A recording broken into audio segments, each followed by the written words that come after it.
So welcome to Chimp on Cars. Today we're looking at the driving test, the UK driving test. So you can use this video to help you with your practicing hopefully with your parents or with a friend, family member that's over 21 and has had a licence for 3 years. They can take you out as long as you're adequately insured. Then you can get as much practice in as you like and hopefully pass your driving test first time. If you need a link for insurance, short-term insurance, learner insurance, there's one in the description underneath this video which will help you get a good quote for some insurance too. So if you've not already subscribed to Chimp on Cars, then now would be a great time to do that. We've got loads of good stuff coming up. We've got some bits to help you, not just with the driving test, but also after the driving test, and there's some good videos on there already too. So let's get on with today's one. So first of all, I'm parked up by the side of the road, so I need to get away from here safely. This could be on the driving test that we're asked to do this many times. So I'm into gear 1, just checking around. There's a red car coming up behind me, so I'm just checking the other mirrors, and before I move off I need to check my blind spot. So there we go, it's all clear. And I'm not actually going to indicate because it was quite safe on that occasion, no other cars moving about. Okay then, so on a driving test, mirror checks, really important. So there, I'm going to the right, I checked the middle mirror, followed by the right mirror before I signalled right. And you'd be surprised how many people forget to do that. So mirror checking is a key part of the driving test. Okay, so the number one reason for failing a driving test is not taking effective observations at junctions. So we need to be looking and dealing with these other cars for the observations to be effective. So I've got a roundabout, I'm just following the road ahead here. I'm just going to use gear 3 because there's nothing on the right at all. It's a mini roundabout, barely any steering involved. And that was a nice, easy one to take effective observations at. So here's another mini roundabout. Again, I'm just going to follow the road ahead, so I'm just checking the rear view mirror because I need to know what's behind me, because I'm probably going to have to slow down. So here I'm looking at the vehicles on the right, I'm taking gear 2 because there are a couple of vehicles, nobody indicating, and then I'm proceeding through the roundabout. So you notice how the speed there was appropriate. If one of those cars on the right had wanted to come past me, I'd have seen their indicator and my speed would have been appropriate. I could have easily stopped for them. And that decision would have been an easy one for me because I wasn't rushing into it, I wasn't rushing myself. Okay, another roundabout here, so going ahead. So I've just checked the centre mirror, left-hand lane to follow the road ahead, gear number 2, clutch up. So again, speed was appropriate, staying in the left-hand lane, check the mirror, signal to leave, and steering, keeping myself a nice easy distance from the curb there. Okay, so we're getting the speed there coming into the roundabout, and I'll do it again with the next one. It's a good speed so I can make a decision. If I need to stop, it's not a rushed decision, I can do it easily. So again, I'm just going to follow the road ahead, so middle mirror, keeping to the left lane, braking gently into gear number 2, clutch back up, and I'm looking to the right there. So I can see a couple of cars on the right, keeping to my left-hand lane. But because I was coming into the roundabout at a good safe speed, I could not only see those cars, but I could deal with those cars and make a decision, make a positive decision both times to keep the car moving. Okay, so we're in a 30-mile-per-hour road. How do I know this? Well, we've got street lamps both sides of the road. If this was a 40 zone or a 50 zone, then I'd see some 40 or 50 signs. If it's a national speed limit, I probably wouldn't be seeing any street lamps, but I'd certainly be seeing some national speed limit signs if there were street lamps. Okay, so I'm just keeping the speed appropriate. 30 is quite fine, nice easy piece of road here. No great reasons to worry. Okay, so mirror for changing position is a common reason to fail. So mirror for slowing down is the middle one. And then before I go around this van, I'm going to check the right mirror. In fact, it looks like it's going to be gear number 1. So clutch is back down into gear number 1. Maybe after these 2 black cars? Who knows? Let's find out. Busy road. Right then, so right mirror, there's my gap. Steering around the van there, not just because it's got glass positioned on the side of it, but giving it a nice, easy piece of room there. If we shave in too close, or we swing out too wide, that would be a steering fault on our driving test. And steering faults on the driving test are the number 3 reason for failing your driving test, is not having adequate control of the car when you're steering it. So, left at this roundabout, so left mirrors, signal left, positioning left into gear number 2 as I come up to it, just in case someone's coming up from the right, but they're not. keeping to the left, keeping my position alongside the curb there. Number 3 reason for failing the test would be to lose control of the steering there, swinging out wide, swinging it too close maybe. Not on that occasion though, so building the speed up because this is a slip road. So I'm keeping it in gear number 4, just building the speed up. I'm doing about 50, I'm going to check the mirrors for a right, signal for a right, now I'm just looking for a gap. Quick side glance, quick shoulder glance there, make sure we're safe, and into gear number 5 once we're on the dual carriageway there. And just taking up my normal driving position, which is in the centre of the lane because we're on a dual carriageway here, just keeping central to my lane is the correct place to be positioned. Okay, so I'm going to leave the dual carriageway at this next exit. So there's the 300-yard marker, 200, so I'm going to check the mirrors for a left turn, signal left, but I'm not slowing down yet. If I slow down too soon, there is a black car behind me. They'll be complaining about me if I start slowing down too soon. So I'm just keeping the speed constant until I get onto the slip road because it's safe to. Now I'm lifting off the gas. I'm actually going to leave my left indicator on because I'm going to turn left at the roundabout. So I'm just off the gas, I'm not pressing any pedals at all at the moment. Checking the rear view again because I'm going to now start braking, bringing the speed down. Still in gear number 5, just pushing the brake, not put the clutch down yet. And this roundabout, well, it looks like a gear 2, I can't see too much. So I'm going to pop it in gear 2 already there, and I'm going to look. It's actually safe to keep going there. So again, position, looking at keeping my normal driving position there, following the curb.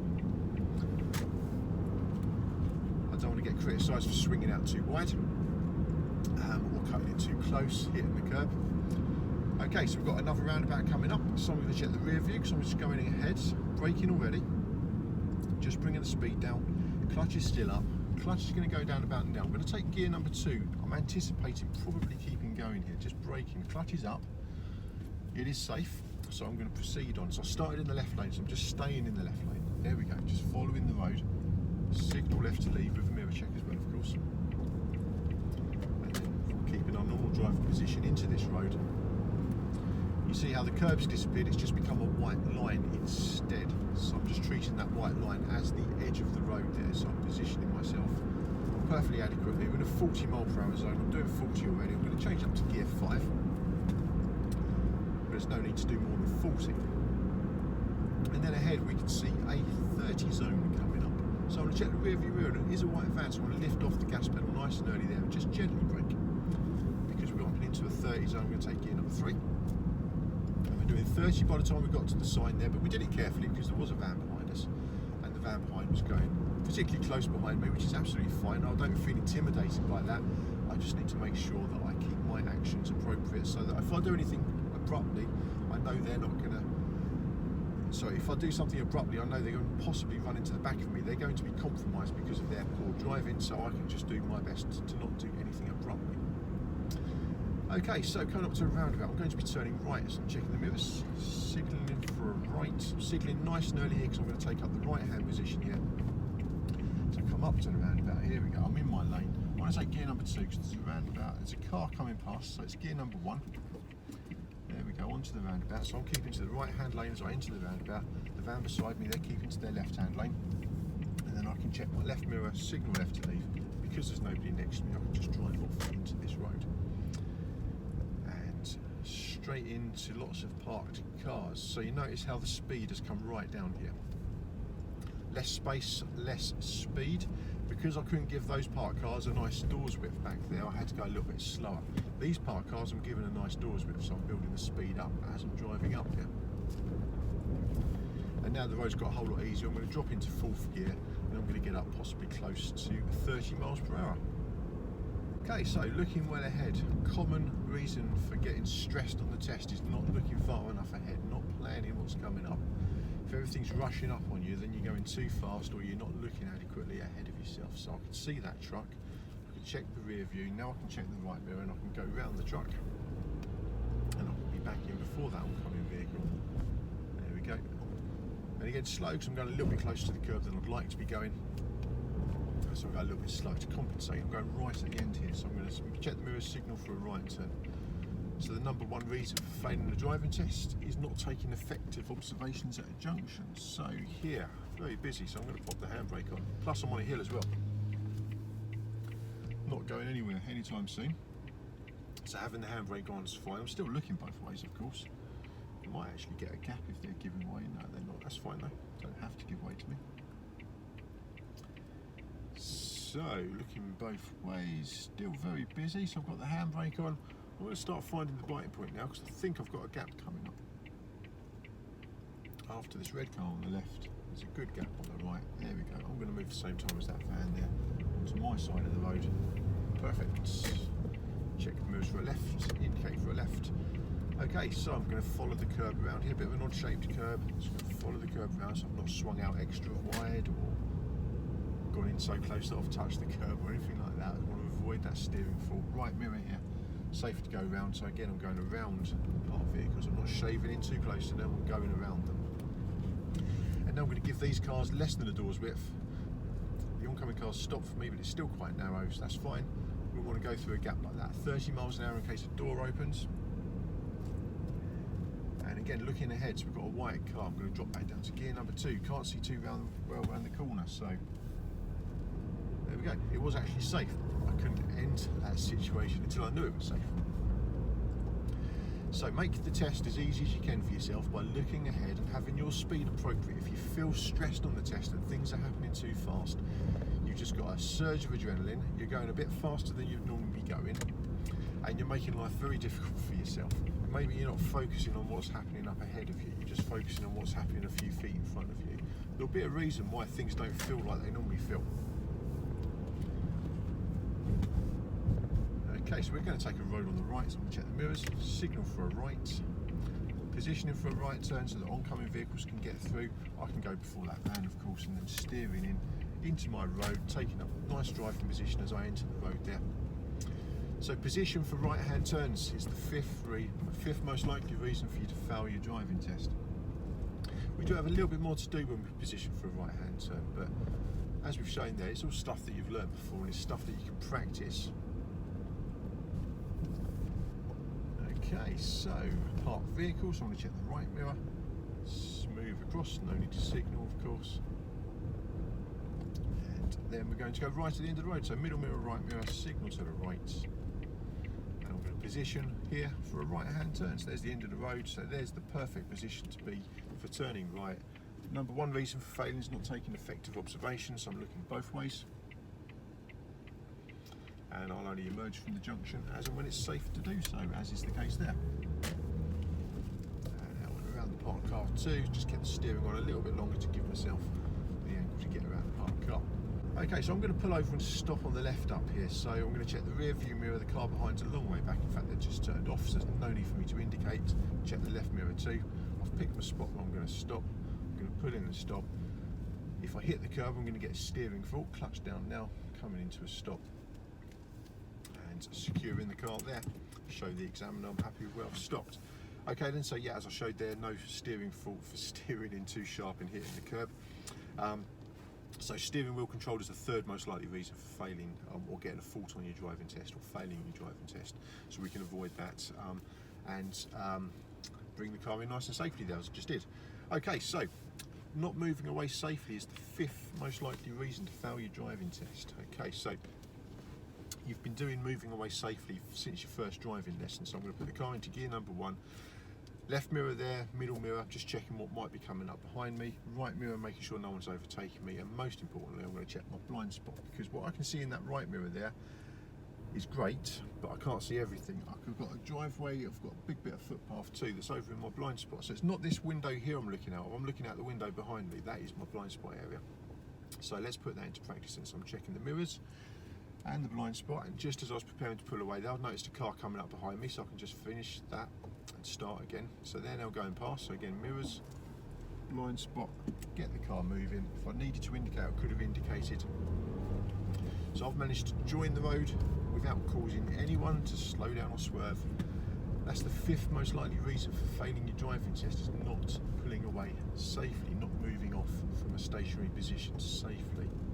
And of course that could be after your emergency stop, of course. If you've been stopped in the middle of the road for a few seconds, then you could, check the mirror, get faulted for not checking adequately behind. And after the emergency stop, ideally we want to check both of our blind spots, don't we, because we're out in the middle of the road. Okay, so parked vehicles, right mirror, steering early so I'm not shaving in too close, giving these cars nice adequate clearance there. Not going to get drawn into getting a fault on my driving test for going around a parked car. So mirrors, signal for a left, into gear number 2. So the second most likely reason to fail your driving test is not checking your mirrors for a change of position. So here we've got a parked car, so right mirror to change our position to go around the parked car. Easy enough to do. If we're looking ahead and we're going at an appropriate speed, we can plan it in, get that check in there very easily. So here again, this car's sticking out a bit more than the others, so right mirror, move on out around it. So it's not just around parked cars where we're changing our position. It could be that we're changing lane, coming up to a roundabout, or even on a roundabout. If we're changing our lane, we need to check whichever mirror for whichever direction we're going in. Here it's a parked car, right mirror, because I'm going to go right a little to go around it. Okay, left at the end, so I'm checking the mirror signaling left. Okay, so good position for a left turn, obviously following the curb. Don't want to get any steering faults. Looking both ways. Very important to look both ways. Looking to the right, obviously, oncoming vehicles, we're going to see the worst of those from the right. But we also need to look left, because when we're coming out and going left, we're going into a road. It could be somebody crossing. It could be a parked car there. It could be some sort of obstruction. It could be something going on to the left. Unless we're looking, we're not going to see it. And if we don't see it, we're not going to deal with it adequately. And it might be dangerous. And if it's dangerous, then we're going to fail our driving test. None of us want to fail our driving test. So let's go left at the end of this road. So slowing down a little bit for the bump. So middle mirror, signal left. That bit's easy enough. I'm going to go into gear number 1 as I come up to this, because I can see quite well both ways. So it's clear to the right, but I'm still going to look left before I merge out. There are some parked cars. It's actually a very wide road. But there were some parked cars. Could have been somebody crossing the road. Could have been all sorts of things maybe happening on the left. So even though my main focus initially was to look right for any vehicles coming from the right, I needed to look left before I entered the road. That's the key. I'm not looking as I go into something, I'm looking before I enter a situation that could be dangerous. So, parked cars again, so again, you know, we're just checking that right mirror there. I'm going to check the centre mirror as well this time, so I had to slow down quite a bit for this one. Right mirror again to go around. It is safe to do it. It was all just a little bit more congested there, so I just gave it a little bit less speed to give myself more time to deal with stuff. So here we've got a roundabout, so I'm going to turn right at the roundabout, so middle mirror, right mirror, signal to the right. Go into gear number 2 as I come up to this. And it is safe from the right, so I'm going to proceed around the roundabout. It's a mini one, so I was making a good effort to go around it. Plenty of room on that occasion, so I didn't even need to clip the roundabout back to my normal driving position, so as I don't get any steering faults or road positioning faults. More parked cars, right hand mirror. The car behind is getting quite close, but he's not overtaking me. Checking the middle mirror there, because I had to slow down a bit. Right mirror again. I had to slow down because there were parked cars both sides there, weren't there? And the oncoming vehicle weren't going to stop. I just needed to slow down. That was by far the easiest way of dealing with that, and that's what we did. Okay, so traffic lights. I'm going to turn left, so middle mirror, signal left. I check the middle and the left mirror before I signal left, because there could have been somebody alongside me on the left. Particularly in busier town centres, there's a fair chance there could be. So again here, middle mirror before I signal left.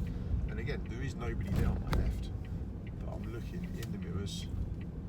And then when I'm driving in a busy town centre, and there's a courier or a cyclist coming up the left-hand side of my vehicle, I'm going to see them before I scare the life out of them with a left indicator, or worse still, start turning left. Okay, parked car, checking the mirror, going around the parked car, easily done. I'm going to pull in and stop along here, so I'm going to check the rear view. There is a car behind, pick my spot, check the left mirror.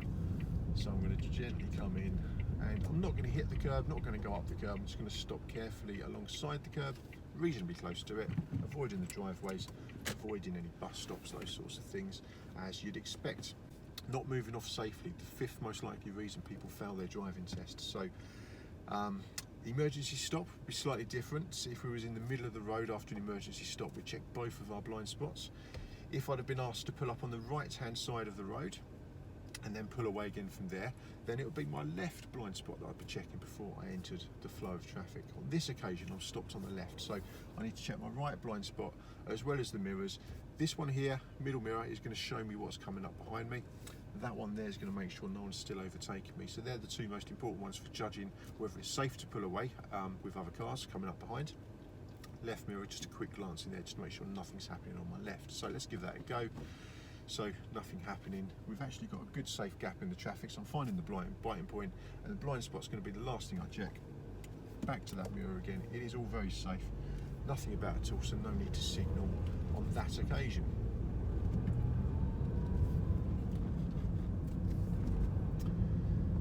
With the parked cars here, so I'm going to check the mirrors and signal right nice and early. We've got a bit of steering to do. I'm going to take up the correct position for turning right.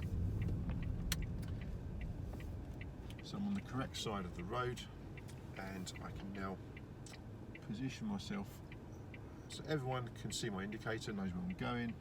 Anyone that can just see my position also knows where I'm going. Ah, cool. Late indicator there, couldn't go. Doesn't matter, there will be a gap in the traffic. Looking both ways. Okay, this looks like my gap coming up. Yeah, that'll do us. There we go. So adequate observations there before I pulled out of the junction. I wasn't rushing. I was just making sure that when I took a gap, it was a big enough gap for me to pull into it without causing another car any obstruction, causing them to slow down and change their position. So on your driving test, make it as easy as you can for yourself. You're going to spend a lot of time around these sorts of roads, so just looking well ahead, not rushing into anything, and checking the mirrors there before we signal, just getting the basics in place and feeling comfortable with what you're doing. And just remember, you're going to be a bit nervous on your test, most people are. If the adrenaline's making it all feel a bit rushed, then take a bit more time, think about what you're doing a bit more. Give yourself time to do what you need to do, and then you too can pass your driving test. So good luck. Don't forget to subscribe if you want to see more of what we've got coming up.